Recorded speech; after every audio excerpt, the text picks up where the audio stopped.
Secretary McDonald, Mr. Hallinan, distinguished guests, and most of all, our extraordinary veterans and your families. The last time I stood on these hallowed grounds on Memorial Day, our country came together to honor those who have fought and died for our flag. A few days before, our nation observed Armed Forces Day, honoring all who are serving under that flag at this moment. And today, on Veterans Day, we honor those who honored our country with its highest form of service. You who once wore the uniform of our Army, Navy, Air Force, Marines, or Coast Guard. We owe you our thanks. We owe you our respect, and we owe you our freedom. We come together to express our profound gratitude for the sacrifices and contributions you and your family made on the battlefield, at home, and at outposts around the world.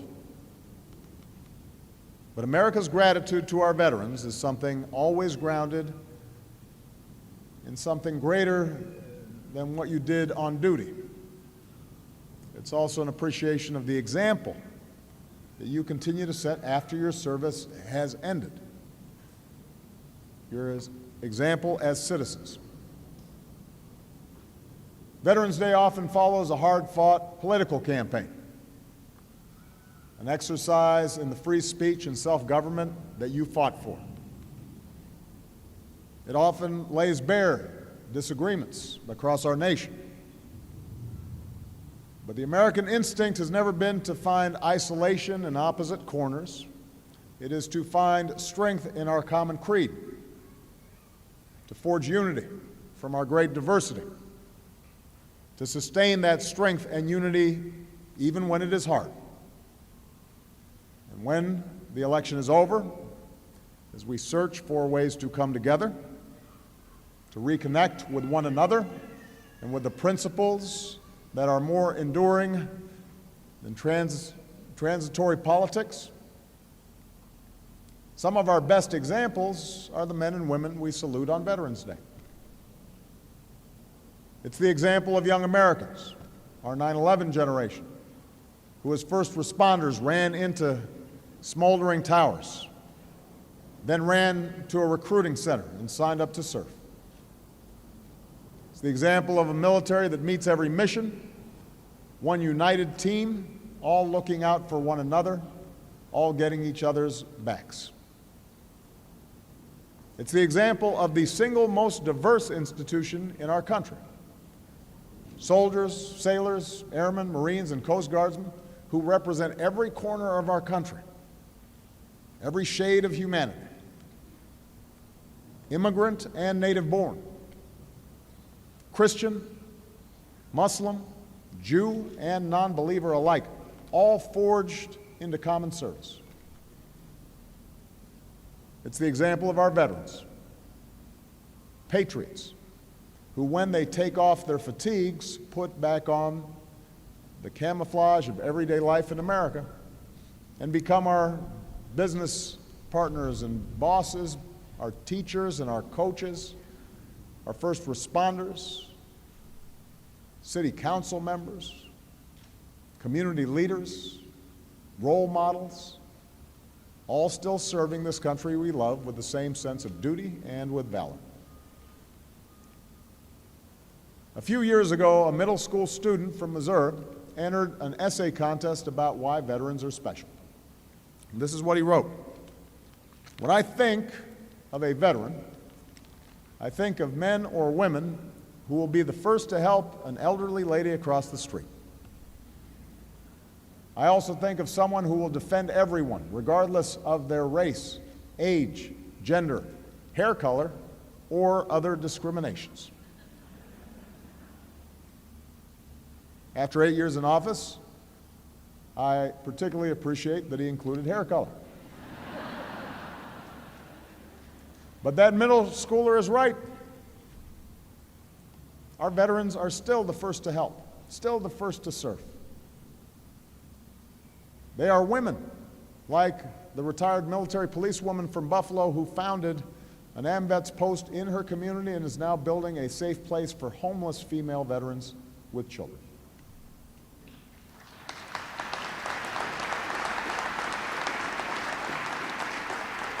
They are men like the two veterans from Tennessee, one in his 50s, one in his 60s, who wrote me to say they would happily suit up and ship out if we needed them. We might be just a little old, they wrote, but we will be proud to go and do what we were taught to do. Whenever the world makes you cynical, whenever you seek true humility and selflessness, look to a veteran. Look to someone like First Lieutenant Irving Lerner. Irving was born in Chicago to Russian Jewish immigrants during World War I. He served as a bombardier in the Army Air Corps, flying dozens of missions toward the end of World War II. When he returned home, Irving did what a lot of veterans do. He put his medals away. He kept humble about his service, started living a quiet life. One fall day, walking down Sheffield Avenue on Chicago's north side, a stranger stopped him. He said, "Thank you for your service," and he handed him a ticket to see the Cubs play in the World Series.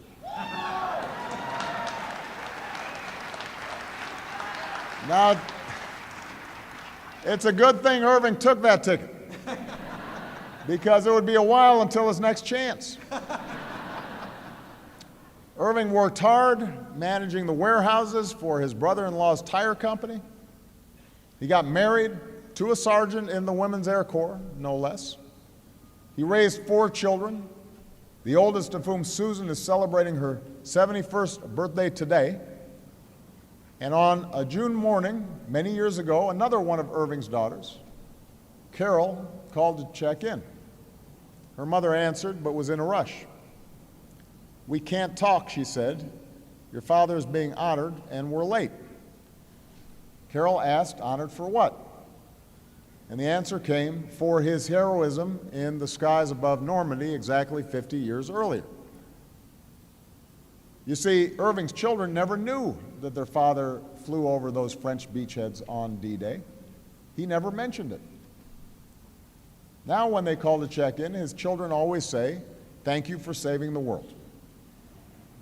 And Irving, sharp as ever at 100 years young, always replies, "Well, I had a little help."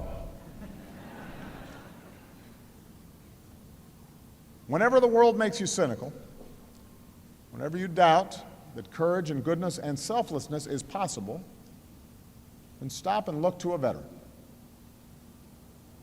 They don't always go around telling stories of their heroism, so it's up to us to ask and to listen, to tell those stories for them, and to live in our own lives the values for which they were prepared to give theirs. It's up to us to make sure they always get the care that they need. As Bob mentioned, when I announced my candidacy for this office almost a decade ago, I recommitted this generation to that work.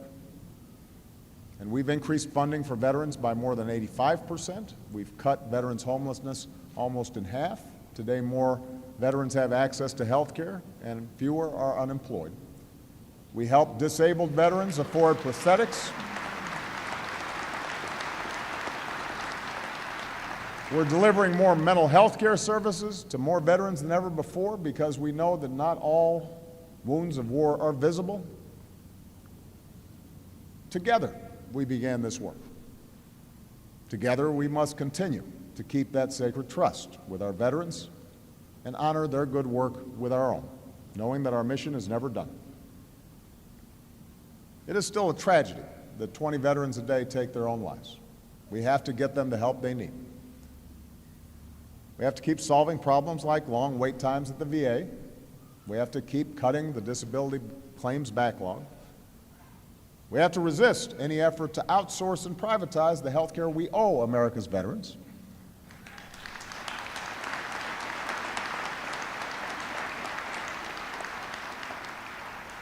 On Veterans Day, we acknowledge humbly that we can never serve our veterans in quite the same way that they served us, but we can try. We can practice kindness, we can pay it forward, we can volunteer, we can serve, we can respect one another, we can always get each other's backs. That is what Veterans Day asks all of us to think about. The person you pass as you walk down the street might not be wearing our nation's uniform today. But consider for a moment that a year or a decade or a generation ago, he or she might have been one of our fellow citizens who was willing to lay down their life for strangers like us. And we can show how much we love our country by loving our neighbors as ourselves. May God bless all who served and still do. And may God bless the United States of America. I've just received a call from Secretary Clinton.